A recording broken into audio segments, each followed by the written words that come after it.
आत्ताची सर्वात मोठी बातमी समोर आली आहे। पुण्यात नाट्यमय घडामोडी घडणार, दोन्ही पवार एकाच मंचावर येणार। राष्ट्रवादीत 2 गट पडल्यानंतर सध्याचा काळ हा राजकीय तणावात उंचावत आहे। दिवाळीत 5 ते 6 वेळा एकत्र आलेले काका पुतणे पवार यांच्यातील लढाई आता त्यांच्या शिलेदारापर्यंत येऊन पोहोचलेली आहे। बारामतीत शरद पवारांना आव्हान देण्याची भाषा अजित पवारांनी केली आहे। अशातच येत्या महिन्याभरात राष्ट्रवादीच्या अपात्र आमदारांवरील याचिकेवरील निकालही येणार आहे। लोकसभा निवडणुकीपूर्वी हे चित्र स्पष्ट होणार असल्याने एकमेकांना खुले इशारे देण्यास सुरुवात झाली आहे। अशातच दोन्ही पवार एका मंचावर येणार असल्याने कार्यकर्त्यांमध्ये प्रचंड उत्सुकता दिसू लागली आहे।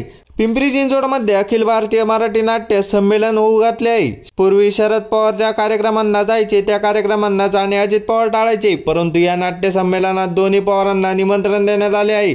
यावेळी दोघे एकमेकांवर टीका टिप्पणी करतात की कोपरखळ्या मारतात हे पाहणे औत्सुक्याचे ठरणार आहे। परंतु आता परिस्थिती बदलली आहे। पिंपरी चिंचवड अजित पवारांचे प्राबल्य असलेला भाग आहे। त्यांना त्यांचे नेते कार्यकर्ते टिकून ठेवायचे आहेत।